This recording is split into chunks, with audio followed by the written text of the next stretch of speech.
Bismillahirrahmanirrahim. Assalamualaikum warahmatullahi wabarakatuh. Waalaikumsalam warahmatullahi wabarakatuh. Alhamdulillah wassalatu wassalamu ala asyrafil anbiya'i wal mursalin sayyidina wa habibina wa maulana Muhammadin wa ala alihi wa sahbihi wa man tabi'ahum bi ihsanin ila yaumiddin, amma ba'd. Fa inna asdaqal hadis kitabullah wa khairal hadi hadi Muhammadin sallallahu alaihi wasallam wa syarrul umuri muhdatsatuha wa kullu bid'atin dhalalah wa kullu dhalalatin finnar. Allahumma anfa'na bima 'allamtana wa 'allimna alladhi yanfa'una wa zidna ilma. Allahumma sallimna li Ramadan wa sallim Ramadana lana wa tasallamhu minna mutaqabbala wa sallallahu ala sayyidina Muhammad walhamdulillahi rabbil alamin.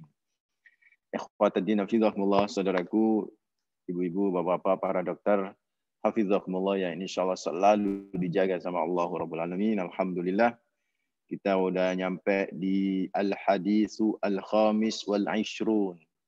Hadis yang ke-25 dari kitab Arba'in An-Nawawi rahimahumullah. Di syarah Al-Wafi karya Dr. Mustafa Dib Al-Bugha sama Dr. Muhyiddin Mistu, itu diberi judul Fadlullahi Ta'ala wa Syi'atu Rahmatihi. Fadlullahi Ta'ala wa Syi'atu Rahmatihi, karunia Allah dan luasnya rahmat Allah Rabbul Alamin kepada hamba-hambanya. Apapun profesinya, apapun pekerjaannya, apapun posisi makomnya, status sosialnya di masyarakat, itu ternyata rahmat Allah meliputi semuanya. Rahmat Allah ngampiri semuanya. Itu maksudnya seperti itu. Jadi karunia Allah itu sungguh sangat luar biasa. Ya.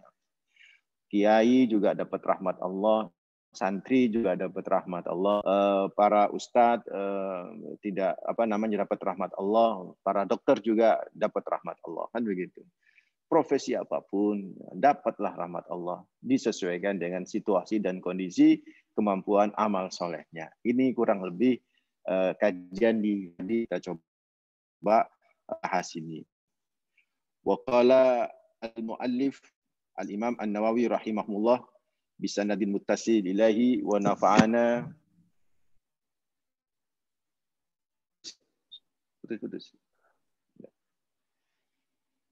wa nafa'ana bihi wa bi ulumihi fid darainil amin.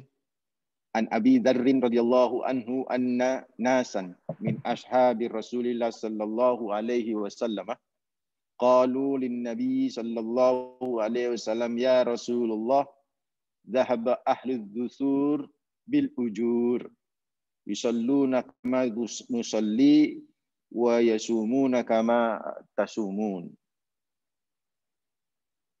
wa yasumuna kama nasumu wa yatasaddaquna bi fuduli amwalihim. Qala awalaysa qad ja'alallahu lakum ma tasaddaqun inna lakum bi kulli tasbihatin sadaqatan wa kulli takbiratin sadaqatan wa kulli tahmidatin sadaqatan wa kulli tahlilatin sadaqatan wa amrin bil ma'rufi sadaqatan wa nahyi an munkarin sadaqatan wa fi bud'i ahadikum sadaqatan. Qalu ya Rasulullah ayati ahaduna sahwatahu wa yakunu lahu fiha ajrun. Qala ara'aitum law wada'aha fi haramin akana ahli wizrun faqadzalika idza wada'aha fil halal kana lahu ajrun. Rawahu Muslim. Dari Abu Dzar radhiyallahu anhu anna nasan, Abu Dzar meriwayatkan, jadi manusia min ashabi Rasulillah, dari kalangan sahabat-sahabat Nabi Muhammad sallallahu alaihi wasallam, itu mendatangi Rasulullah Muhammad sallallahu alaihi wasallam. Karena sahabat-sahabat ini melihat, terutama dari kalangan muhajirin, kan ya, sahabat-sahabat dari kalangan muhajirin ini melihat betapa banyak yang namanya orang-orang Ansor yang kaya-kaya, gitu kan ya. Sholat ya sergep, poso ya iya, sedekah kenceng. Sedangkan muhajirin yang baru datang dari Mekah ke Madinah, ini kan pendatang kan muhajirin itu kan, belum punya kekayaan yang banyak itu kan. Sholat poso ya poso, tapi dia tidak bisa bersedekah sebagaimana sedekahnya orang-orang kaya itu dari kalangan Ansor. Jadi akhirnya saudaraku ikhwat dan hafizahumullah membuat cemburu yang dibolehkan. Ini apa? Halo? Cemburu yang dibolehkan. Dan cemburu yang dibolehkan itu, atau istilahnya iri ya, hasud yang dibolehkan itu, yang terkait dengan masalah ilmu, yang terkait dengan masalah amal soleh. Jadi misalnya ada orang yang beramal soleh, kenceng banget, aku kok gak iso kayak ngono sih. Nah, itu namanya cemburu kayak begitu tuh boleh itu, karena itu bisa memicu. Itu ikhwatatina fillah. Karena itu berlomba-lomba di bulan Ramadan dengan misalnya dengan juz 20, juz 30, terus di-share. Nggak ada masalah. Itu kan membuat cemburu yang lain.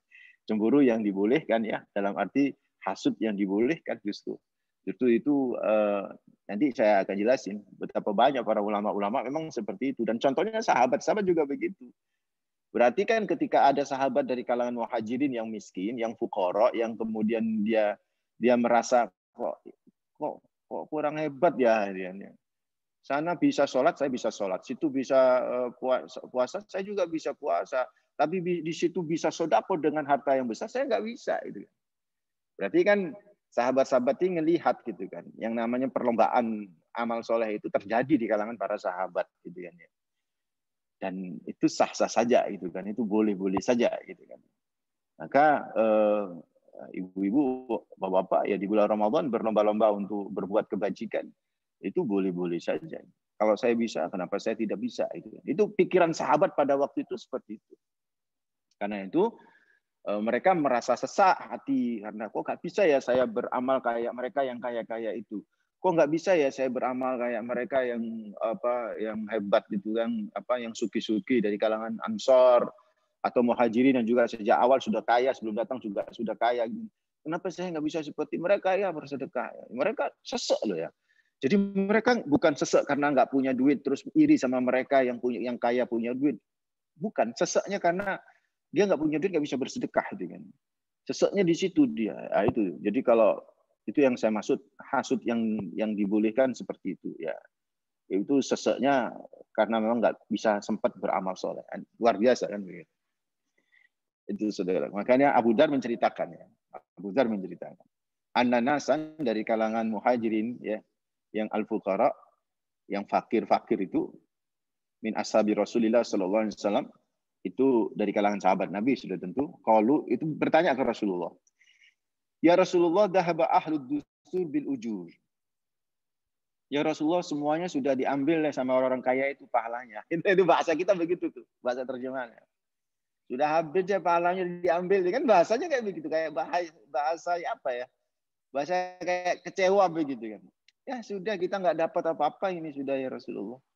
Udah diambil semua mas sama orang-orang kaya itu. Di Ramadan juga begitu, udah diambil semua mas sama orang kaya itu. Kita cuma bisa puasa doang, kita bisa sholat gitu kan. Udah diambil semua. Mereka juga puasa sama kita dengan puasa. Ya, ini sahabat ini ngeluh kepada Rasulullah Muhammad SAW. Dahaba ahlud dusur bil ujur. Ini bahasanya indah loh sebenarnya. Dahaba ahlud dusur bil ujur. Sudah habis nah pahalanya diambil oleh mereka yang kaya. Dusur itu banyak duit ya. Udah mereka yang banyak duit sudah habis lah. Ya kita nggak dapat.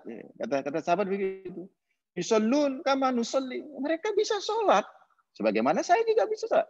Mereka bisa dapat pahala sholat dengan sholatnya. Wa yasumun kama nasumu.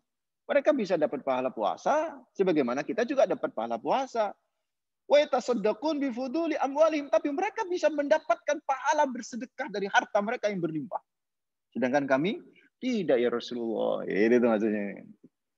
Bisa apa kami ini ya Nabi? Dipek kabeh wong sugih-sugih itu. Qala, Nabi jawab, dengan lembut Nabi jawab.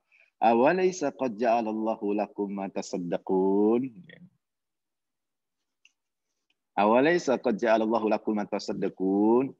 Bukankah Allah telah menjadikan sesuatu untuk kalian? Awalaysa, bukankah qad ja'alallahu, Allah telah menjadikan lakum untuk kalian sesuatu tasaddaqun yang bisa kamu sedekahkan, kata Rasulullah. Bukankah Allah telah membuat ada sesuatu yang bisa kamu sedekahkan, kata Rasulullah. Apa itu? Gitu. Jadi kan sahabat ini, aku loh kawan sing tak sedekah no ya Rasulullah. Mereka bisa disedekah, di PKB pahala mereka. Poso jelas, sholat jelas, sedekahnya jelas. Ya saya, kata sahabat, poso jelas ya Rasulullah, sholat jelas. Ya terus, sedekah ya apa? Gak ada duit. Mereka punya harta banyak. Dijawab sama Nabi, awalaysa qad ja'alallahu lakum ma tasaddaqun? Bukankah Allah telah menjadikan pada diri kalian sesuatu yang bisa kalian sedekahkan? Apa itu? Innalakum, kalian memiliki sesungguhnya bikulli tasbihatin, setiap ucapan tasbih, subhanallah, itu sedekah. Ini gampang ya, sedekahnya wong fuqara, wong fakir nih. Ini sedekah itu gampang. Subhanallah gitu. Subhanallah gitu kan ya. Sudah sedekah itu. Subhanallah, sudah sedekah. Terus wa kulli takbiratin sedekah, Allahu Akbar. Itu juga sedekah ya. Allahu Akbar. Itu sedekah. Kemudian apalagi di sini, wa kulli tahmidatin sedekatan, dan setiap tahmid sedekah, alhamdulillah. Ngomong alhamdulillah sedekah. Wa kullu tahlilatin sedekatan, terus ngomong la ilaha illallah sedekah. Wa amrin bil ma'ruf sedekatan, amar ma'ruf sedekah. Amar ma'ruf sedekah. Tahu amar ma'ruf ya? Ngajak kebaikan. Ya, ustad gitu ya. Enggak bisa sedekah duit. Ya sedekah amar ma'ruf, ya. Sedekah ngaji, ya. Dan itu sudah luar biasa, kata Rasulullah. Wa nahyi an mungkarin sedekatan. Mencegah orang berbuat mungkar, sedekah itu. Bahkan kata Rasulullah, wa fi bud'i ahadikum sedekatan. Dan di antara, maaf ya bahasanya ya, di antara farji, kelamin salah seorang di antara kalian itu sedekah, kata Rasulullah. Nah, ketika sudah menyangkut yang terakhir ini, sahabat baru bertanya, qalu maaf ya Rasulullah, ayati ahaduna syahwatahu wa yakunu lahu fiha ajrun? Apakah kita mendatangin istri kita untuk melampiaskan syahwat? Itu masuk kategori sedekah ya Rasulullah. Nabi memberikan analogi. Ara'aitum law wada'aha fi haramin? Apa pendapat kalian? Kalau kalian meletakkan di antara kedua kaki perempuan yang haram, maksudnya bukan istrinya, akan alaihi wizrun? Apakah akan dapat dosa besar? Iya kan? Iya ya Rasulullah. Fakadzalika idza wada'aha fil halal kana lahu ajrun. Kata Rasulullah Muhammad SAW, maka yang demikian pula kalau diletakkan di antara dua kaki yang halal, ya dapat pahala dong. Kalau yang haram dapat dosa, berarti yang halal dapat apa? Pahala. Gitu, kata Rasulullah. Jadi, sedekah ini luas. Makanya ada istilah sedekah itu beda dengan istilah sedekah, Pak. Ini bahasa Indonesia, Ji. Sedekah berbeda dengan istilah apa? Sedekah.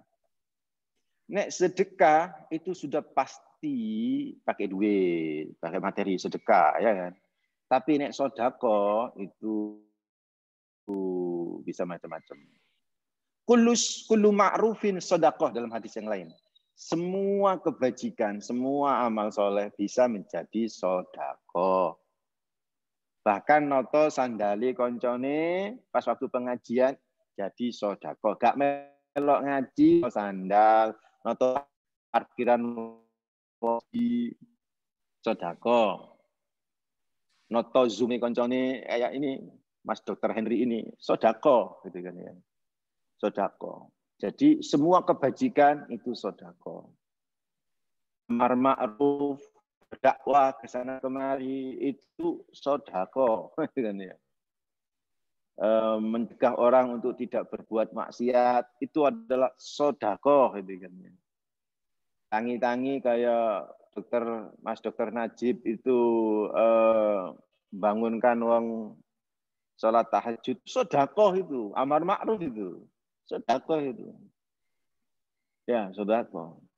Bolak-balik nge-share hal-hal yang baik loh ya, itu sodako.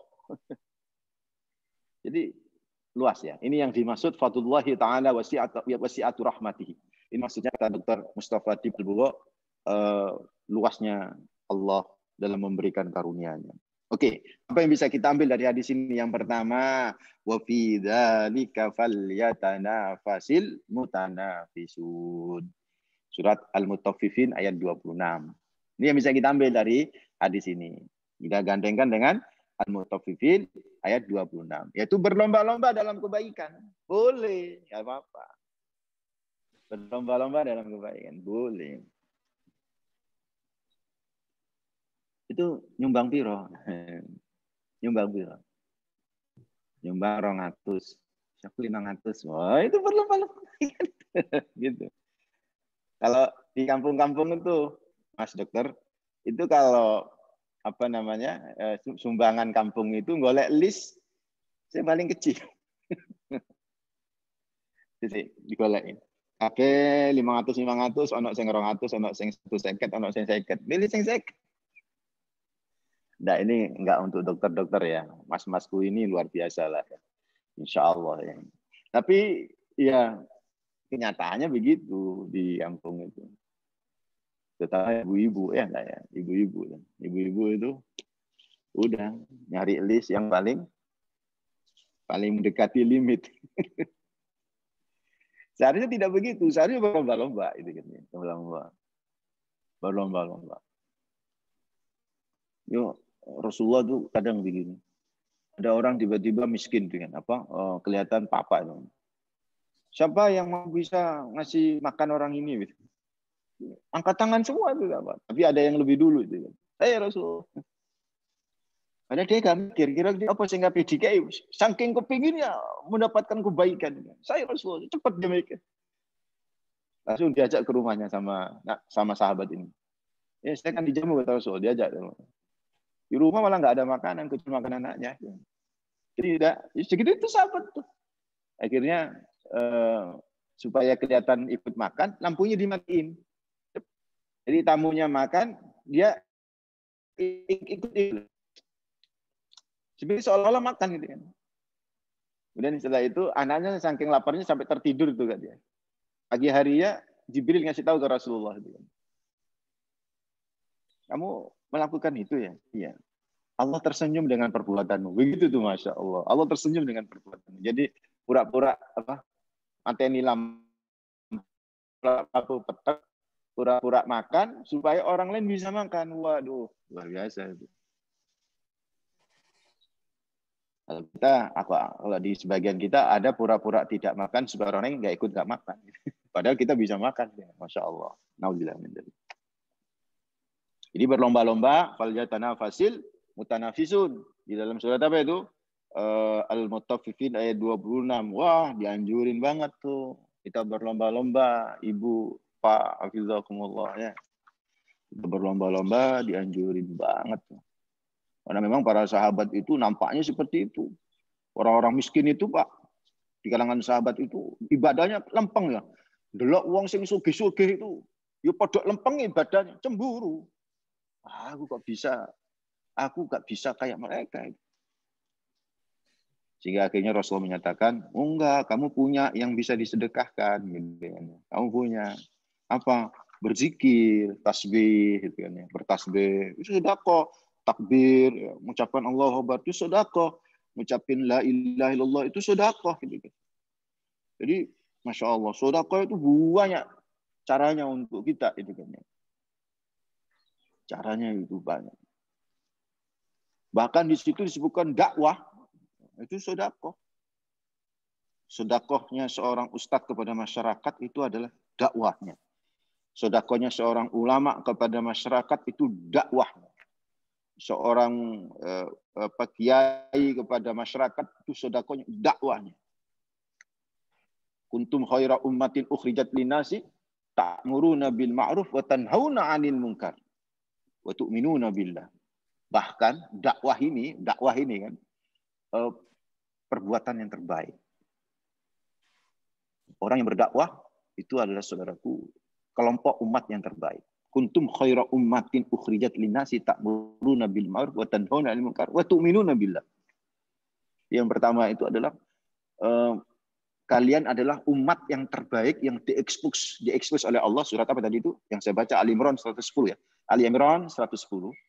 Kalian adalah umat yang terbaik yang kami ekspos, kata Allah. Yang bertugas dan berfungsi ta'muruna bil ma'ruf, mengajak kepada kebajikan, wa tanhauna 'anil munkar, dan mencegah siapapun dari kemungkaran. Wa tu'minuna billah, dan beriman kepada Allah. Itu adalah kelompok umat yang terbaik. Jadi para ustadz, para dai, termasuk para dokter yang kemudian kan gini ya, apapun profesinya itu harus berdakwah, ya enggak?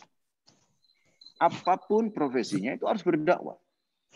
Apakah seorang dokter itu berdakwah? Misalnya ya ada pasien konsultasi, sisipin lah ilmu-ilmu ngajinya itu. Kalau dia muslim ya. Kalau dia non muslim ya nggak usah lah. Kalau dia muslim, sisipin lah ngaji sama kita bertahun-tahun sisipin. Wah, kemarin ada ngaji. Wah, itu dakwah itu. Itu luar biasa. Itu termasuk umat yang terbaik. Begitu tuh saudaraku akhwat din fillah. Jadi intinya seperti itu kurang lebih hadis ini yang bisa dilakukan. Tetapi ada tetapinya. Ada riwayat lain. Apa riwayat lain itu? Jadi ketika kemudian dikasih seperti itu sama Rasulullah, seneng. Sahabat-sahabat itu senang. Wah, enak kalau begitu ya Nabi. Ya sudahlah, kalau begitu saya insya Allah seperti mereka orang kaya, gitu kan ya. Jadi nggak perlu duit untuk sodako, nggak perlu duit untuk sodako. Seperti orang kaya sudah. Jadi karena seperti orang kaya, ya alhamdulillah, pahalanya sudah sama dengan kaya. Mereka bisa sholat, saya dapat pahala sholat. Mereka bisa bersodako dengan uang, saya bisa bersedekah dengan zikir, kan begitu. Mereka senang. Tapi masalahnya informasi ini nyampe ke telinga si orang kaya. Si orang kaya pun akhirnya moco tasbih, moco takbir, moco tahlil, moco tahmid. Si kaya pun akhirnya moco subhanallah. Si kaya pun akhirnya moco apa? Untuk mendapatkan pahala ya. Sedekah itu gitu. Lah double-double. Dengan duit dia sudah bisa masuk dapat pahala sedekah, dengan zikir, tasbih, tahmid, tahlil dapatlah pahala sedekah begitu. Wah, jadi bingung ini. Ya kalah mana kan begitu, kalah mana. Lapar lagi ke Nabi Muhammad. Dalam riwayat yang lain di Sahih Muslim dan Bukhari, faraja'a fuqara al-muhajirin ila Rasulillah sallallahu alaihi wasallam, maka balik lagi orang-orang yang tadi komplain sebelumnya itu, orang muhajirin yang fakir-fakir komplain itu, balik lagi ke Rasulullah. Faqalu, mereka berkata, ya Rasulullah, sami'a ikhwanuna ahlul amwal bima fa'alna. Telah mendengar sahabat-sahabat kami, teman-teman kami yang punya duit itu, yang kaya-kaya itu sudah dengar ya Rasulullah, bima fa'alna, dengan apa yang kami lakukan, yang seperti engkau sarankan, yaitu bertasbih, bertakbir, bertahmid, bertahlil, berzikir lah pokoknya. Itu mereka dengar ya Rasulullah. Mereka ngamalin juga. Fa'alu dzalika. Mereka ngamalin juga. Ya apa ya Rasulullah? Kalamane awe dhewe itu ya. Faqala Rasulullah sallallahu alaihi wasallam, dzalika fadlullah ya'fihi may yasha. Ya semono iku karunia Allah diberikan kepada siapapun yang Allah kehendaki. No. wis mlaku sak mampune sampean. Ngono Rasulullah tuh ngomongnya. Ya apa maneh wong sampean gak di duit, tapi kan sampean bisa sedekah. Ya memang untuk sementara itu saudaraku akhwatadina fillah, mereka punya duit. Dari sini ibu-ibu, bapak, hafizakumullah, nampaklah, ya nampak kan dari sini bahwa orang kaya yang bersyukur itu lebih heboh, lebih hebat daripada orang fakir yang sabar. Ada orang fakir sabar dengan kefakirannya, ada orang kaya syukur dengan kesyukurannya. Hebat mana itu? Hebat mana? Orang kaya yang bersyukur. Lihat kan tadi logikanya kan sahabat balik lagi kita di itu kan. Ya Rasulullah, mereka dengar nih ternyata ini tausiahnya jenengan, mereka dengar dan mereka ngamalin seperti kita ngamalin. Ya apalah kalah mana kita ya Rasulullah. Fadlullahi ya'tihi mayasa kata Allah. Kata Rasulullah. Itulah dalika fadlullahi mayasa. Ya sudah, mau apa lagi? Yang itulah yang kemudian menjadi karunia Allah yang berbeda-beda masing-masing gitu. Artinya ambil nih kesimpulan bahwa kaya itu lebih minta internetnya tidak seperti ya. Orang kaya itu lebih itu ya, lebih utama itu. Di dunia, di akhirat gimana? Nah, ini ada hadis lain di akhirat orang kaya itu rodok keri mlebu surga nih. Jadi orang kaya itu rodok keri mlebu surga nih. Apa dihitung dhisik duite. Karena ini yang miskin kan gak ada duit, dia langsung mlebu. Blang gitu. Jadi memang kelebihan pahalanya akeh, ya kan? Orang kaya bersyukur pahalanya akeh. Tapi karena sumber akeh, sumber penghasilan juga banyak, duit juga banyak, itu hisapnya rodok suwe. Yang gak ada duit itu hisapnya ra ono, hisap duit itu langsung cepet nyalip gitu kan ya. Tapi tetap nanti di surga bisa jadi itu satu kampung bisa jadi lebih tinggi orang kaya itu kan. Kalau orang kaya yang bersyukur. Makanya saudaraku akhwatadina fillah, sahabat-sahabat itu, kaya sebenarnya sahabat-sahabat itu. Memang ada yang miskin. Abu Hurairah termasuk miskin. Abu Hurairah ini ketua namanya Ahlus Suffah.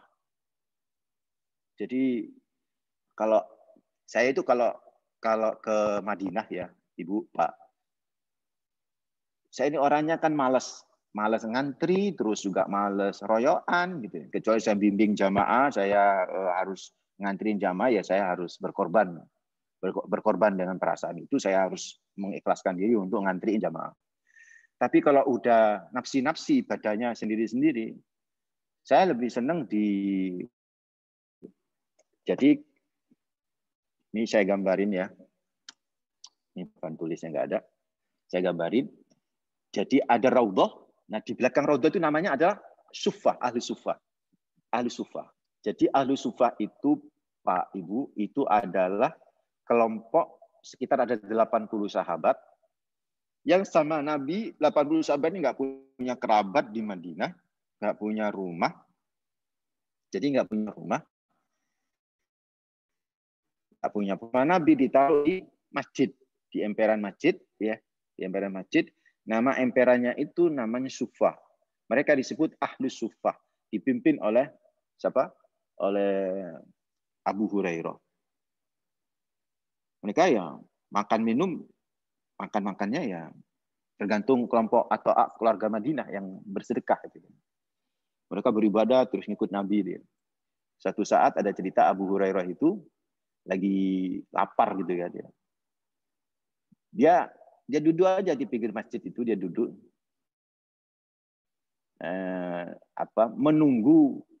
menunggu ada sahabat yang nawarin makan. Berarti kan boleh itu, ngarep itu boleh, gak ada masalah. Yang nggak boleh itu minta-minta ya. Abu Hurairah nggak minta-minta, cuman ya diam saja, dia ngarep aja kalau ada yang mau ngajak makan kali gitu kan. Abu Bakar lewat gitu kan. Assalamualaikum ya Abu Hurairah. Waalaikumsalam. Apa kabar ya Abu Hurairah? Baik gitu kan. Ayo monggo, nggih monggo. Oh gak takut mangan ya wis lewat gitu kan ya. Ada lagi Sayyidina Umar lewat gitu. Assalamualaikum Abu Hurairah. Waalaikumsalam. Lagi ngapain? Lagi duduk-duduk ya Umar gitu kan ya. Ya monggo ya. Ayo lewat gitu. Rasulullah yang lewat. Assalamualaikum ya Abu Hurairah. Waalaikumsalam ya Rasulullah gitu kan ya. Sudah makan siang? Oh langsung ditanya begitu sama Rasulullah. Wah, hebat kalau Nabi itu kan. Sudah makan siang? Ketepaan ini yang diarep sama si Abu Hurairah. Derengnya Rasulullah. Ayo melaku.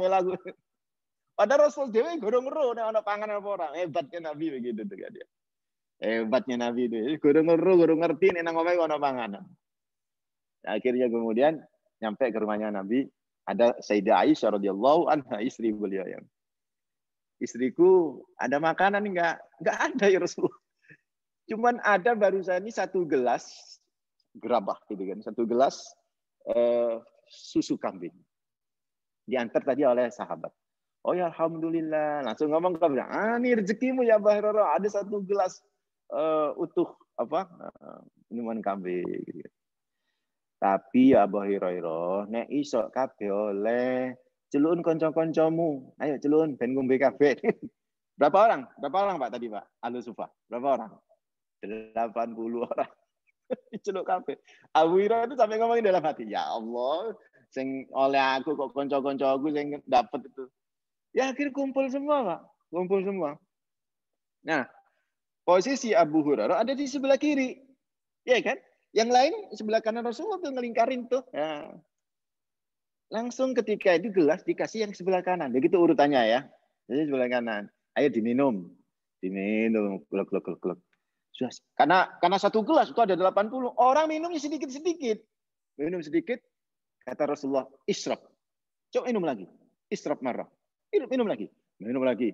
Israf marah. Minum lagi. Sampai kenyang Rasulullah. Kenyang. Alihkan ke yang lain. Begitu tuh. Nggak habis-habis tuh satu gelas tuh. Ini sampai kelompokan kabeh. Nyampe lah ke Abu Hurairah. Sama Abu Hurairah diserahkan ke Rasulullah. Nah, alhamdulillah ya Abu Hurairah, ini untuk kita berdua. Katanya begitu. Diminum oleh Rasulullah Muhammad SAW, baru diminum oleh Abu Hurairah. Ini namanya su'rul mu'min syifa. Itu apa? Bekas minumnya orang beriman itu obat itu. Pandemi kayak ngono itu ya apa dok? Saya gimana menurut sampean? Itu saya ya kalau ke Mekah itu ke pesantrennya Sayyid Ahmad bin Muhammad bin Alwi Al-Maliki Al-Hasani, guru saya itu kan. Itu kan beliau biasa ya, air zam-zam itu selalu ada di depan meja ngaji beliau. Itu beliau gelas kaleng itu Pak, gelas aluminium ya, masih ingat ya, gelas apa? Pernah lihat, bisa bayangin. Itu selalu. Jadi kalau ada syekh-syekh ya, syekh kiri kanan itu syekh-syekh itu ngenteni minumannya sisa itu Pak, diminum diserahkan.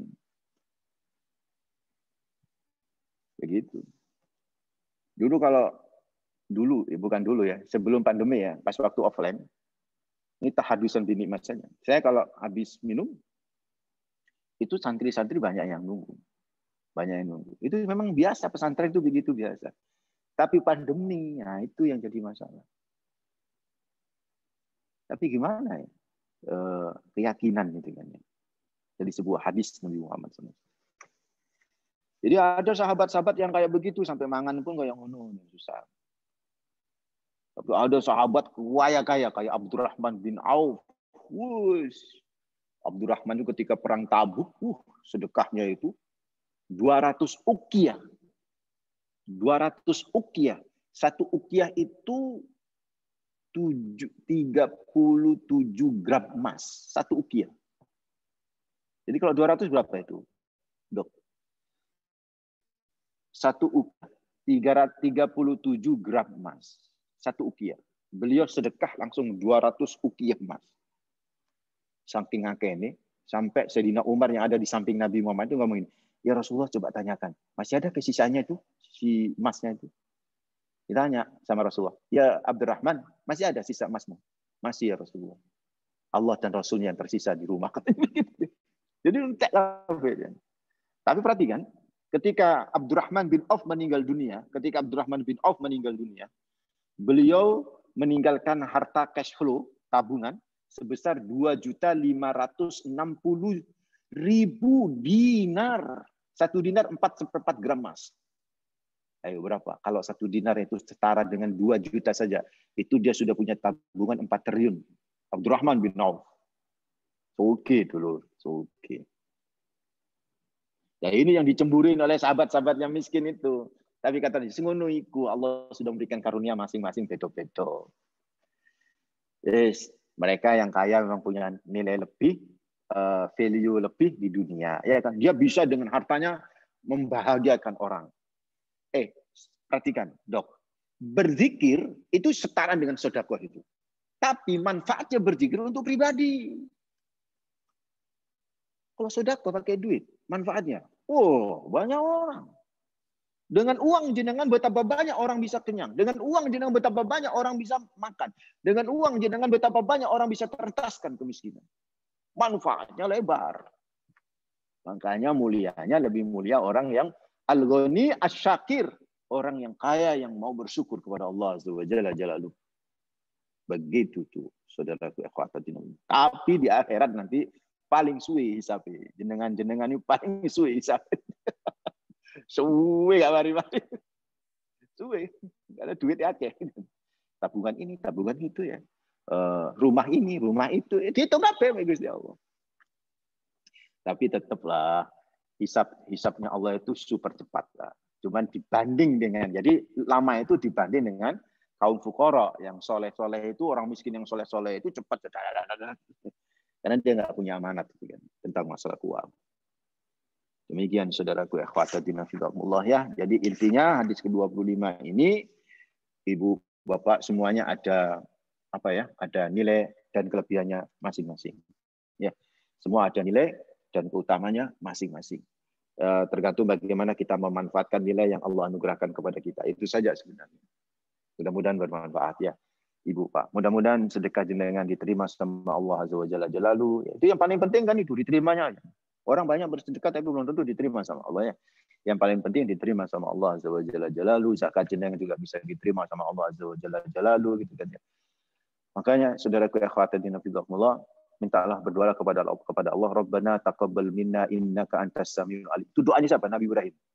Rabbana taqabbal minna innaka antas samiul alim. Ya Allah, terimalah ya Allah amalanku ya Allah. Saiki amalan akeh-akeh gak keterima lah wis iwas ngono ya. Makanya mintalah dan berdoalah kepada Allah, Rabbana taqabbal minna innaka antas samiul alim. Ya Allah, terimalah amalan kami ya Allah. Innaka antas samiul alim. Engkau adalah maha mendengar dan maha mengetahui apa yang terjadi dari amalan kami. Begitu. Wallahu a'lam bishawab. Ada pertanyaan? Ibu-ibu, bapak-bapak, para dokter hafizahullah. Alhamdulillah yang hadir 20. Kurang 3 orang. 3 orang ini siapa yang hadir ya? Mas ya, Ustaz Anas mungkin. Dokter Anas. Ah, Mas Dokter Anas sama siapa ya? Saya Pak Doni kelihatan nggak ada. Ada itu, ada. Oh, ada itu. Videonya nyala. Kalau videonya nyala, saya langsung bisa ngelihat gitu. Ustaz, saya tanya, Ustaz. Ya, silakan. Pak Assalamualaikum. Sukamto. Assalamualaikum warahmatullahi wabarakatuh, Dr. Sukamto. Oh, siapa yang tanya ini? Rudianto. Oh, Mas Rudianto. Monggo Mas. Mas Pak Dokter. Ustaz, saya tanya tentang sedekah. Ya. Kan kalau seseorang meninggal itu kan putus amalannya. Kecuali 3. Yang pertama anak soleha, kedua ilmu bermanfaat, yang 3 adalah amal jariah. Misalkan kita sedekah Pak Ustadz di mana bulan Ramadan, kita sebagai anak, tapi diniatkan untuk misal orang tua almarhum yang ada di Sunda ada atas nama beliaunya, kira-kira nyampe enggak Pak Ustadz? Soalnya kan ada beberapa tafsir yang menyatakan yaitu tadi doa anak soleh. Tapi kalau misalkan itu bukan doa tapi sedekah untuk anak soleh untuk yang orang tuanya, itu kira-kira nyampe Pak Ustaz? Itu aja, terima kasih. Assalamualaikum warahmatullahi wabarakatuh. Assalamualaikum warahmatullahi wabarakatuh. Mas, ada guyonan gini. Nek ono kiriman, terus kiriman nggak balik mana? Berarti kirimannya nyampe apa enggak itu? Ada paket. Nyampe. Lah itu jenengan tadi kan ngirim untuk atas nama itu kan nggak balik lagi ke jenengan itu. Berarti kan nyampe. Sunahnya kiai di pesantren yang nyampe. Gini, saya penjelasan syariat begini. Jadi memang sedekatin jariyah apa namanya ilmin yuntafa'u bihi wa waladin sholihin yad'u lahu. Jadi itu kan ya. Sedekah jariyah, ilmu manfaat dan anak yang soleh. Saya malah menafsirkan begini. Kenapa anak soleh ditaruh di belakang sebagai amalan yang tak terputus? Karena seolah Allah ingin ngasih tahu. Anda nggak punya duit untuk bisa jadi amal jariah. Anda nggak punya ilmu kayak Ustadz yang bisa keliling kemana-mana. Tapi Anda punya anak yang soleh, itu bisa mengcover amal jariah Anda, sedekah jariah Anda, bisa mengcover ilmu jariah Anda. Lihat toh. Anak itu kan implementasi dari ilmunya orang tua. Mengalir terus tuh Pak. Ketika anak itu juga investasi orang tua kan. Oh, itu sedekah jariah itu. Dan anak yang soleh dan kebetulan punya bisnis yang baik, ya kan, punya rezeki yang baik, dia bersedekah, mengalir tuh. Tanpa disebut nama, ini untuk ayahku, untuk ibuku yang meninggal, itu mengalir, apalagi disebut. Disebut lebih baik, Pak. Saya mau sedekah takjil, itu atas nama ibu ya, boleh tuh. Nggak disebut ke orang yang menerima pun nggak ada masalah. Cuman hati kita itu sudah niatin, ya Allah ini untuk ibu saya yang meninggal dunia. Begitu. Bukankah fidyah itu masuk, Pak? Fidyah, ahli waris. Orang kalau pas waktu puasa meninggal dunia, sebelum meninggal dunia, misalnya meninggal dunia hari ke-20, 10 hari dia sakit, Pak. Sakit, orang tua sakit. Kan bayar fidyah itu kan ya? Bayar fidyah. Hari ke-20 meninggal dunia. Hari ke-20 berarti hari ke-20 berarti 20 hari ya. Hari ke-20 meninggal dunia. Berarti dia bayar fidyah berapa hari? 20 hari kan? Ya, kita kan 20 hari pas waktu sakit kan 20 hari. Nah, hari ke-20 meninggal dunia si ibu. Nah, yang bayar fidyahnya untuk yang 20 hari siapa? Anak dong. Anak yang bayar fidyah. Kan bisa nyampe itu. Itu tuh, Pak. Wajib bisa, sunnah juga nggak ada masalah. Bagus. Apalagi kalau memang betul-betul jariah, misalnya bangun masjid untuk orang tua. Wih, keren tuh. Terima kasih Pak Ustadz. Oke, sami-sami Pak Rudianto. Ada lagi, silakan. Silakan Dr. Sukamto. Oh, iya. Assalamualaikum warahmatullahi wabarakatuh. Waalaikumsalam warahmatullahi wabarakatuh. Izin tanya Ustadz, ini tentang membaca Al-Quran tilawah di bulan Ramadan ini. Lama mana antara bacaan dengan tadabbur? Misalnya baca pelan-pelan, ada sesuatu yang ingin diperjelas, dibuka di tafsirnya atau dicari hikmahnya suratnya, sehingga jumlah bacaannya kan nggak sebanyak kalau kita baca seperti regulernya itu. Bagaimana yang lebih utama, yang tadabbur atau memperbanyak bacaannya?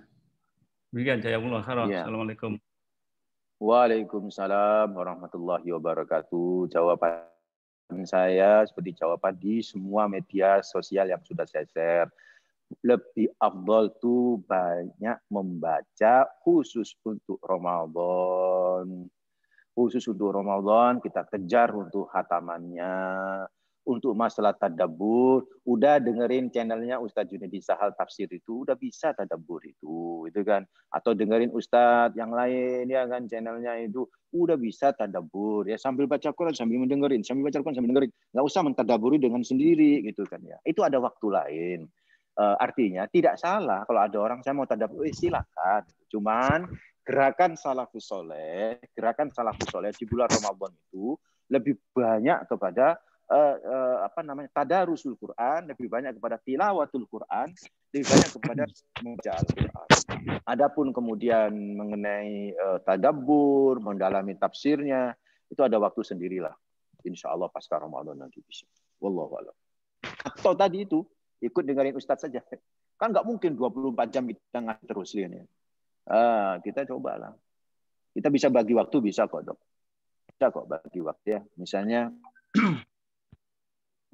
saya mau hatam, oke. Berarti kalau sebulan 3 kali, berarti 1 hari itu berapa juz? Berapa juz? Kalau sebulan 3 kali itu 1 hari 3 juz. 3 juz. 3 juz. 3 juz. Ya sudah. 3 juz itu 3 juz itu kalau saya pribadi sih bacanya 20 menit, 22 menit 1 juz ya. Tapi kalau misalnya jenengan bisa saya bacanya 40 menit. Oke, 40 menit. 40 menit itu dalam 1 hari 40 menit 40 menit 40 menit. Artinya apa? Masih ada waktu. Untuk apa? Untuk bisa dapat tadabbur gitu loh. Jadi ini saran yang kedua, kalau bisa di double, di jadwalnya dibagi, di share jadwal. Kita kan namanya narjet itu kan harus ada on planning gitu loh. 3 kali khatam sebulan, ya berarti kan 3 juz 1 harinya.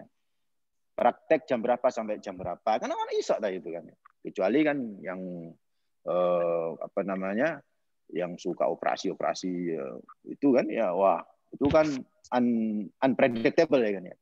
Tapi kan tetap harus yang bisa diprediksi itu harus kita jadwal. Seperti itu. Saya sendiri menjadwal.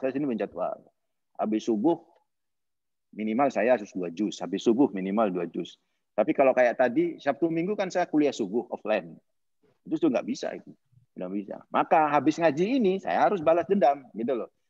Harus balas dendam. Jadi memang nggak ada waktu untuk sementara Ramadan, nggak ada waktu untuk hiburan. Ada waktu untuk sementara begitu. Kalau kami di keluarga begitu. Jadi membatasi semua itu kan. Jadi ketika saya berdiam diri udah baca Quran. Gitu. Sebenarnya banyak waktu kok. Makanya ketika teman-teman tanya, Ustadz kok bisa sehari 6 juz? Saya kan target sehari 6 juz ini. Sebenarnya 6 juz itu terlalu sedikit gitu kan. Maksudnya masih banyak sisa waktu. Dok. Terus aku sih akeh turu kesian. Perkiraan saya sih masih banyak tidur. Jadi duhur itu kan ya kalau nggak ada kuliah duhur ya saya istirahat begitu kan. Nanti setelah istirahat nanti jam 1 jam 2 siang udah bangun langsung saya baca Quran gitu kan.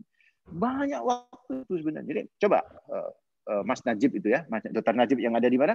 Di Jakarta. Jadi sampai saya lihat kemarin dia 1 hari sampai 10 juz dia itu kan. Ya bisa jadi karena memang memanfaatkan waktu itu sangat bagus gitu kan. Kita itu masalahnya malesnya itu loh dok. Itu yang jadi masalah. Muat pemanen wis moto iku abot gak garu-garu. Pemanen kalau mulut itu sudah angop bolak-balik susah gitu. Nah, itu yang buat berat gitu. Sebenarnya nggak berat. Waktu kita 24 jam. 24 jam. Seperti misalnya Mbak Maya misalnya yang operasi itu unpredictable. Unpredictable-nya kan bisa di planning kan.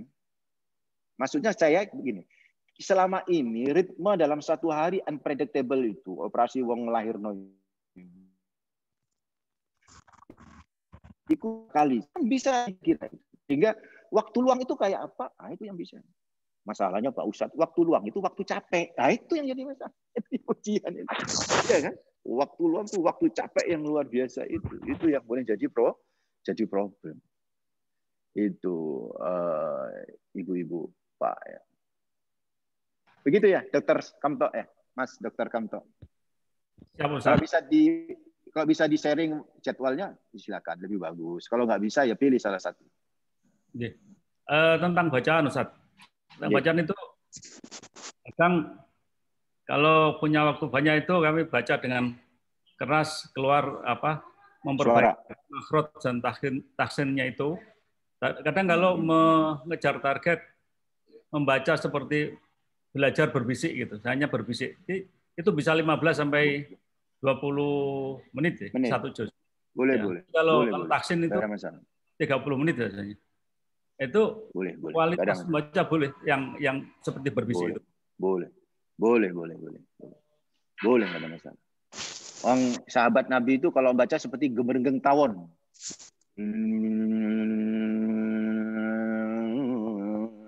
Jadi kalau kita masuk di Masjid Nabawi itu kan kayak gerungan.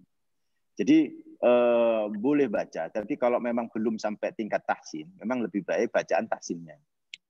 Artinya makhrajil hurufnya harus lebih bagus. Tapi kalau sudah makhraj hurufnya sudah bagus, ya sambil berbisik itu. Jadi kalau sudah lelah, saya pribadi kalau sudah lelah mesti ya agak berbisik suaranya, berdesis. Tapi kalau awal-awal ngaji misalnya jam-jam pertama itu tilawah itu wah keras. Ben setan itu metu kabeh ngono, niat saya begitu. Itu harus dikerasin. Tapi atas maksimal lama, apalagi orang berpuasa kan. Nah itu bolehlah sekali kita berdesis. Bahkan batin juga boleh. Ada ulama yang membolehkan. Wallahu a'lam. Ya begitu, Mas Dr. Kamto. Ada lagi silakan. Saya nyambung. Ustaz. Saya nyambung. Coba. Oh ya, Dr. Khodori silakan. Habis ini Dr. Damiri ya mau tanya kayaknya. Minta maaf, jadi saya nyambung pertanyaannya tadi Mas Rudi sama Mas Kamto. Untuk yang Mas Rudi ya sambungannya karena Ustadz tadi bicara tentang puasa yang membayar fidyah. Ini istri saya ini sakit mulai sebelum puasa, Ustadz. Dan ini ukuran untuk mengganti fidyah dan ukuran untuk mengganti puasa di lain waktu, mohon diperjelas, Ustadz. Itu pertanyaan pertama. Iya, ya, Mbak. Supaya saya bisa memastikan. Tapi kalau menurut feeling saya sih, untuk sementara masih saya bertahan-tahan untuk mengganti puasa gitu. Kemudian yang kedua, kebetulan yang ditanyakan oleh Dr. Kamto ini tadi malam ada kultum yang saya jujur baru dengar itu ternyata dalam hal tadarus itu ada hadisnya. Nah, jadi akhirnya pertanyaan saya, karena masing-masing masjid kan tidak sama modelnya dalam hal tadarus. Nah, coba mungkin dijelaskan atau gini aja. Tadarus itu yang pertama, kalau habis sholat, tarawih misalnya, kemudian baca sendiri-sendiri masing-masing, itu sih per definisi tidak termasuk tadarus kayaknya gitu. Itu pertanyaan pertama. Nah, kemudian untuk waktu. Nah, yang dimaksud dengan tadarus ini apa hanya di malam hari sesudah tarawih atau mungkin juga habis sholat subuh? Nggih. Itu aja pertanyaannya. 2, Ustadz. Terima kasih. Ya, jenengan mendengarkan kultum mungkin dari, jadi memang ada Ustadz Salafi itu yang nggak mau tadarus itu nggak mau. Jadi tadarus yang dipahami di hadis Rasulullah itu adalah belajar, bukan berlomba-lomba membaca Al-Quran. Tapi sebagian ulama menafsirkan tadarus dari kata dars. Dars itu belajar. Tadarus itu saling belajar. Saling belajar. Saling belajar itu maksudnya adalah apa? Nah, kembalikan ke hadis ketika Rasulullah menyatakan, Jibril datang saya setahun sekali, fayudarisuhu itu ya sama tadarus kan, fayudarisuhu itu menyimak bacaannya, Jibril itu menyimak bacaannya siapa? Rasulullah Muhammad Sallallahu Alaihi Wasallam. Dari sinilah kemudian Rasulullah Muhammad Sallallahu Alaihi Wasallam para ulama, berarti bisa jadi tadarus itu adalah membaca Al-Quran yang saling disimak oleh satu sama lainnya. Rasulullah di bulan Ramadan sambil bersedekah sambil tadarus, sambil bersedekah sambil tadarus, sambil bersedekah sambil tadarus. Begitu tuh Nabi itu. Ini banyak ulama yang berinterpretasi macam-macam. Maksudnya gimana? Sambil baca Quran, terus sambil ngekek duit ngono, baca Quran pengen duit. Bisa jadi seperti itu. Atau baca Quran ngekek duit, habis ngekek duit baca Quran. Nah, tadarus itu saling menyimak. Itu ada yang mengartikan begitu. Jadi menurut saya itu teknis saja. Mau dalam bentuk tadarus itu baca sendiri atau baca sendiri disimak oleh orang lain, ya nggak masalah dok, gitu kan. Atau nggak perlu diperdebatkan persoalan kayak begitu sebenarnya, karena kondisi teknik itu kan pasti nanti suatu saat berkembang di tengah masyarakat, gitu kan. Apalagi misalnya sekarang musim Zoom, tadarus pakai Zoom. Oh, kayak sekarang yang akan dipraktekkan kan tadarus pakai Zoom, ya kan. Ayo siapa yang baca didengerin, gitu kan ya. Nah, itu kan namanya tadarus namanya. Kapan waktunya? Ya bebas. Kenapa kok ba'dal tarawih gitu kan? Ya kan mari mangan. Kan dalam dunia medis itu kan kalau mari mangan ojo langsung turu. Bergerak gitu kan ya. Nah, bergeraknya itulah di ibadah gitu kan ya. Nah, disitulah kemudian orang tadarus sampai malam terus tertidur tuh nikmat luar biasa. Ba'da subuh ya apik mana? Enggak ada masalah. Semua bagus kok. Kapanpun bagus. Begitu, Dr. Fadhari. Wallahu a'lam. Ya, saya lanjut. Karena tadi malam itu pembacaan atau penjelasannya bagus, Ustadz, karena beliau menjelaskan tentang keutamaan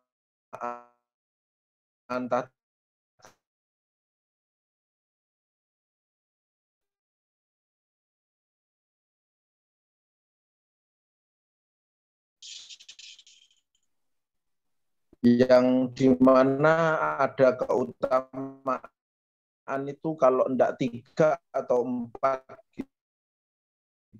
Yang pertama ya manfaatnya ya, itu manfaatnya majelis seperti itu. Jadi jadi seperti sekarang ini ya, ini Allah membangga-banggakan di hadapan malaikatnya. Oh, malaikat turun juga. Malaikat turun juga. Turun tapi di rumah masing-masing. Di rumah saya ada, di markas ada, di rumah menyaksikan kita gitu. Oh iya, menyaksikan. Oh, makanya saya sejak awal musim sudah ngomong kepada jamaah saya, kepada teman virtual itu. Tolong samakan antara Zoom sama majelis taklim. Samakan. Samakan itu maksudnya, ya mohon maaf ya dok, ya mohon maaf. Ojo kemudian kayak seperti di dapur begitu. Harus sama ngaji ya ngaji. Ya pakai jilbab ya pakai jilbab. Ngono loh. Itu begitu tuh. Kalau kepingin malaikat turun. Tapi nek jenengan pakai dasteran, you can see-an kalau ngaji sama Ustaz Jun misalnya. Kan videonya dimatiin gitu kan ya. Ya rapopo oleh ilmu dapat dok. Ta'aluman dapat tapi tabarukan nggak dapat. Apa tabarukannya? Tabarukan tadi yang Anda sebut tadi dok. Malaikat turun. Allah membanggakan. Gelo ngaji virtual saya tetap ini dinas gitu maksudnya begitu. Dinas itu maksudnya pakaian lengkap gitu kan. Itu ada yang ngaku sama saya, iya Pak Ustadz, maaf Pak Ustadz, saya itu kalau ngaji jenengan itu ya wis nggak pakai kerudung, makanya kan saya itu kan bolak-balik minimal kok ditonjolkan videonya itu minimal pas tanya jawabnya ini loh, ditokno kabeh video ini, nek ngerti nek ono wong yang ora kan begitu, itu minimal. Wis gak offline ya kan, di off kabeh video ini, wis gak offline, video ini di off kabeh.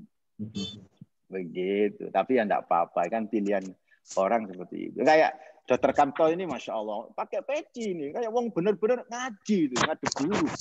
Itu malaikatnya tuh Masya Allah punya di situ tuh. Dan doa loh malaikat, Allahumma Allah firlahu, Allah rahmat dia ya Allah rahmat. Ini Dr. Rudianto, Dr. Jamiri, Dr. Supriyatno, yang begitu tuh. Dr. Maya itu kan. Ini siapa ini? Oh, Dr. Kartini. Gitu dong. Harus dong. Selamat ulang tahun, selamat milad Dr. Kartini. Katanya Kamis kemarin, saya lupa ini ngasih siapa. Barakallahu fi umrik insyaallah. Dr. Muhdar ini baru muncul. Alhamdulillah. Senang saya itu kalau muncul itu. Oke ya, Dok. Itu manfaat majelis itu. Kurang satu yang vidya. Oh iya, kalau menurut saya dok, tergantung jenengan kan dokter. Sakitnya itu bisa sembuh ora gitu. Insya Allah ya bisa.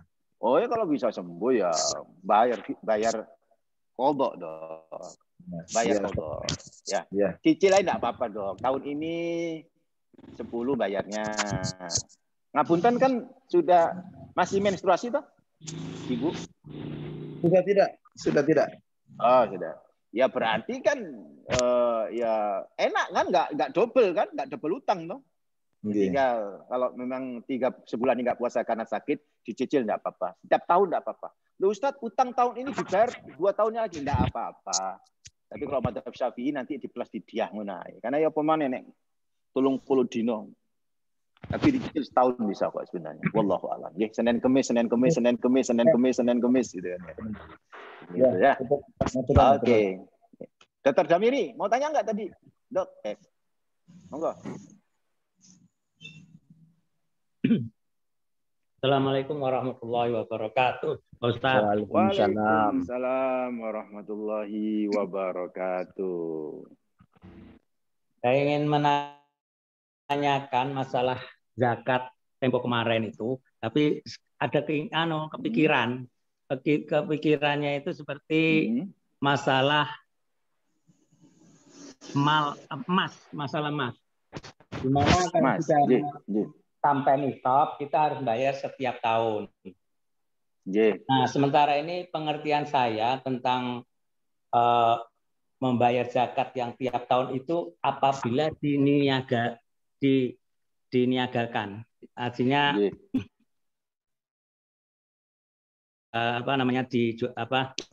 dijual belikan atau apa gitu. Misalkan kayak rumah, kalau rumahnya akan dijual belikan makanya bisa dizakatkan tiap tahun. Tapi kalau cuman sekali pakai, ya itu sekali pakai aja rumah itu dizakatkan. Itu pengertian saya sementara. Terus yang kedua yang saya tanyakan adalah dulu kemarin itu apabila kita punya emas yang lebih daripada lebih dari nisab, maka kita menzakati setiap tahun. Itu masih ingat saya itu. Nah, ini yang jadi pertanyaannya, misalkan kita dapat emas umpama 1 kilo ya. Kemudian orang itu tidak bekerja sama sekali, dia cuma punya uang itu aja. Nah, apakah orang itu wajib menzakatkan setiap tahun, sedangkan dia tidak ada pekerjaan lain selain ada uang warisan dari orang tuanya? Itu pertanyaannya, Ustaz. Baik. Jadi zakat emas itu nisabnya 85 gram emas. Kalau belum 85 gram emas nggak wajib zakat. Zakat emas meskipun nisabnya lebih dari meskipun emasnya lebih dari nisab, tapi baru dapat, misal dapat emas 1 kilo baru sebulan, nggak wajib zakat. Wis enak ya. Dapat emas, nah ini yang jadi masalah, sudah setahun, sudah 1 haul, kemudian sudah melebihi nisab. Taruh kata seperti jenengan contohin 1 kilo emas, dan dia nggak bekerja. Zakat emas itu likulli haulin, setiap tahun. Beda dengan zakat harta tak bergerak. Kalau harta tak bergerak seperti rumah yang investasi ya, seperti rumah yang investasi itu kalau nggak bergerak, misalnya kita punya rumah niatnya untuk bisnis misalnya, untuk dijual lagi, maka kalau Imam Malik itu adalah zakatnya itu ketika terjadi transaksi jual beli, itu harta yang tidak bergerak. Tapi kalau zakatnya itu adalah harta dari bergerak seperti emas yang bisa dibawa kemana-kemana, itu kan ya, atau emas ini bukan investasi, emas ini bukan perhiasan maksud saya, tapi emas lantakan. Kalau emas perhiasan itu tidak wajib dizakati. Kalau emas perhiasan, karena tidak masuk kategori investasi. Tapi kalau emas yang bukan perhiasan berarti itu emas lantakan. Emas lantakan itu investasi, maka zakatnya tiap tahun. Ustadz, bagaimana orang yang nggak bekerja, dia punya emas dapat warisan 1 kilo. 1 kilo. Nah, kalau warisannya kemarin baru dapat, ya nggak wajib zakat toh.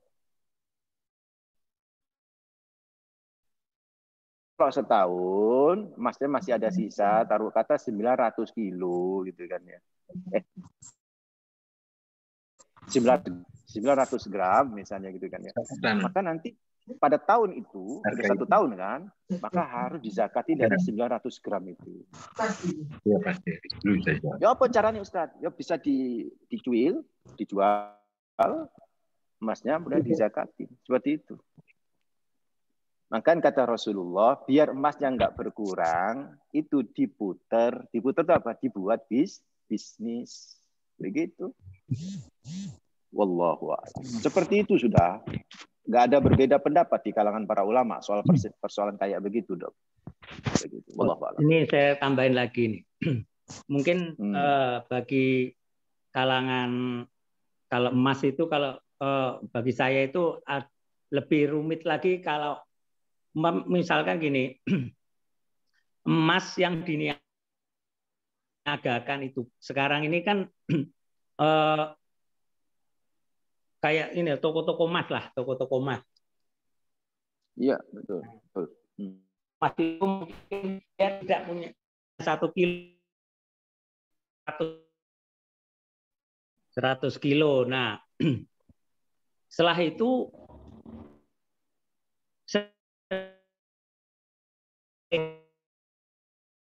kan itu, nah itu kira-kira mereka merasa keberatan kayaknya kalau umpamanya dalam 1 tahun 100 kilo dikeluarkan, karena mereka itu keuntungannya tidak sampai yang harus dikeluarkan itu.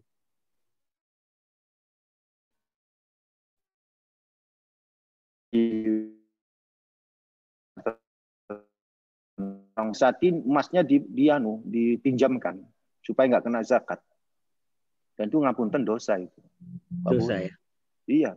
Dipinjamkan. Ada, nggak usah sebut daerahnya ya. Orang yang memang khusus pedagang emas. Itu menjelang Ramadan, itu dipinjamkan emasnya ke dulur-dulurnya. Sehingga nyampe yang di barkas dia itu, nggak nyampe 1 kan nisab. Gusti Allah. Dan nggak wajib zakat. Nggak wajib zakat dia. Karena dipinjamkan. Tapi dosa dia. Ya, nih. Karena namanya menghelah. Menghelah itu merekayasa, menipu. Iya, menipu Allah. Nggak boleh. Menipu Allah. Satu dok. Terus yang kedua, saya kira labanya lebih dari 2,5%. Dok. Saya kira labanya lebih dari 2,5%. Nggak mungkin. 2,5% nggak mungkin. Nggak mungkin 2,5%. Jauh dok, jauh. Jauh banget. Mereka pasti untung. Seharusnya mereka ngapunten berpikir Allah telah memberikan keuntungan selama setahun, itu sebesar loh bagi mereka. Ya, kenapa? Ya kalau kemudian di masa pandemi banyak yang nggak beli emas, dan itu problem. Ya itulah yang harus kita pilih hidup gitu kan. Ya apalagi ini haknya Allah yang harus kita berikan, haknya umat yang kita berikan. Jadi wa fi amwalihim haqqul lisailin. Haqqul lisailin. Kata Allah, di harta mereka itu ada hak bagi orang-orang yang memang fakir gitu, miskin, yang memang hak untuk zakat itu. Makanya harus diambil zakatnya 2,5%. Begitu tuh. Allah. Nggak ada satupun ulama saya menemukan yang cukup setahun seumur hidup sekali kayak haji dengan zakat emas. Ya, saya nggak pernah menemukan. Dan nggak ada itu. Tiap tahun. Seperti uang tabungan kita. Itu tiap tahun. Kita punya tabungan itu zakatnya berapa? 25 juta.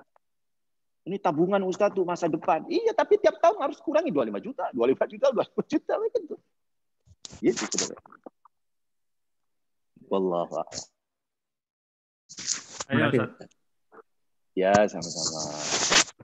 Sinten. Pak Sukamto lagi. Monggo, Mas Dokter. Melanjutkan pertanyaan Dr. Damini tadi. Kalau emas disimpan itu memang nisab dan setahun dizakati. Tapi kalau emas diniagakan itu nanti masuk kategorinya masuk emas itu sendiri atau zakat perniagaan? Sama, zakat perniagaan. Jadi begini dok, zakat perniagaan itu kan dikiaskan ke emas. Zakat perniagaan loh, cara ngitungnya juga dikiaskan ke emas. Nah, saya emas yang jadi niaga ya tetap itu sendiri, itu emas itu sendiri sama. Itu 2,5% itu kan 1 tahun. Bahkan kalau niaga emas, omsetnya kan emas. Dihitung kan. Cara ngitung niaga itu gimana? Kan sudah pernah kan ngaji tentang bab ini kan. Cara ngitung niaga, zakat niaga itu adalah 1 omset plus omset itu ya, omset apa? Omset itu kan modal ya. Yang masih tersisa, barang yang tersisa kan omset itu kan ya, berapa plus keuntungan setahun setelah dikurangin kebutuhan macam-macam sama dengan berapa kali 2,5%. Itu zakat niaga.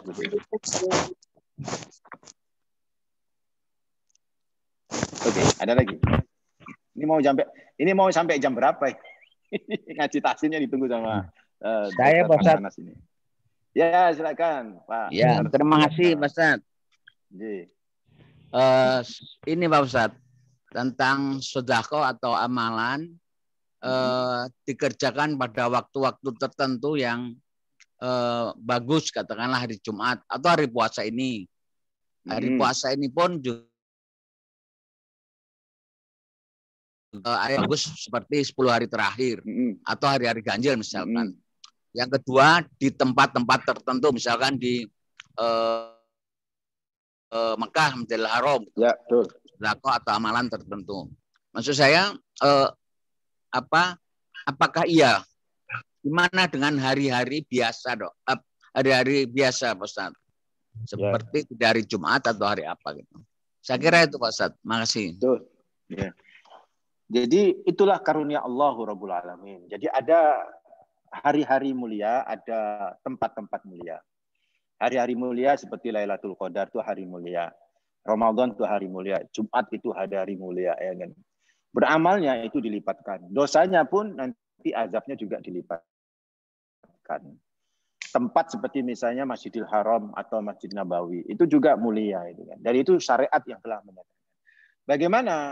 Bagaimana di tempat dan di waktu yang tidak mulia? Ya sama, dapat kemuliaan, tapi nilainya tidak berlipat-lipat seperti hari yang tadi saya sebut seperti hari Jumat, Lailatul Qadar, ada hari Ramadan. Hari Ramadan pun di 10 hari terakhir kan begitu kan ya.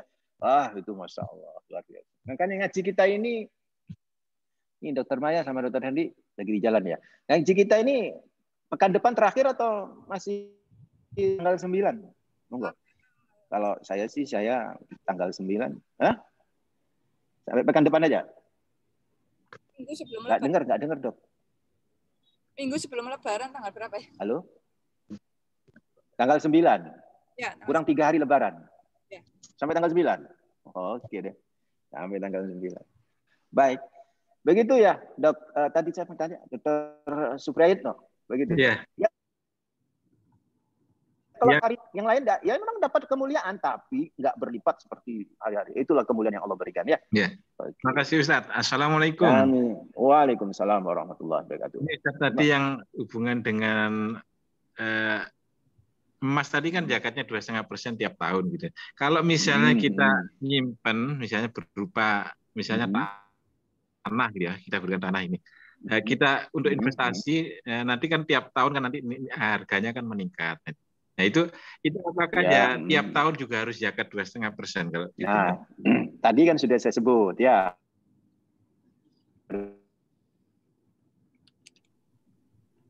Nah kalau kayak gini ini saya kasih pendapat dong. Jadi Anda bisa rumah niat untuk investasi ya. Kita beli rumah niat investasi itu tiap tahun itu kan dikiaskan ke emas kan, berkembang kan harta itu kan ya.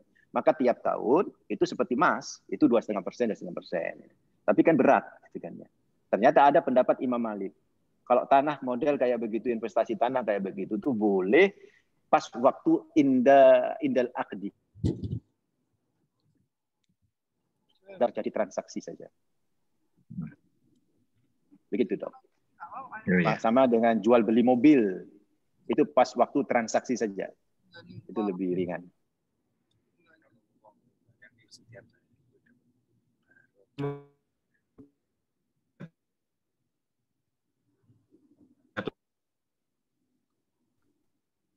Wajib. Kan belum setahun. Ya. Jenengan dapat warisan dari orang tua sebesar 50 miliar. Hari ini misalnya, nggak wajib zakat. Tapi sodako, 50 miliar gak sodako, gak zakat gak sodako ya. Al nemenu wal kebajo itu. Sodako ya lo ya kita ke zakati. 50 miliar kan begitu. Wallahu a'lam. Rata-rata nih teman-teman semua ini kan sodakonya lebih besar daripada zakatnya kan, mestinya begitu tuh. Wallahu a'lam. Cukup ya, biar ada waktu dengan Mas Anas. Ya, terima kasih, Ustaz. Sehat selalu dokter. Ketemu lagi ya pekan depan. Mudah-mudahan lancar semuanya. Tolong Dokter Maya kirim anunya karena biar masuk ke Zoom ke YouTube DK. Banyak yang nunggu soalnya kemarin itu. Kok nggak ditampilkan? Jenengan nggak ngirim ke saya itu. Belum. Lupa. Ya.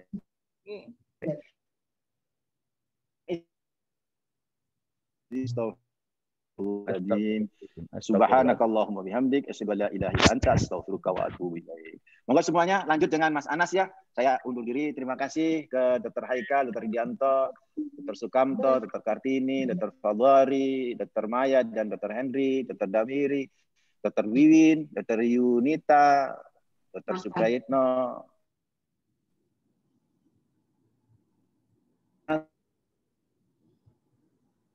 Muhdor maksud saya, Dr. Dian Ramadhani, Ari, Silviati, semuanya. Yang nggak saya sebut siapa? Muhammad Yani, ya, Sakriana, Priyanti, semuanya saya sebut ya, biar dapat semuanya. Mohon maaf. Assalamualaikum warahmatullahi wabarakatuh.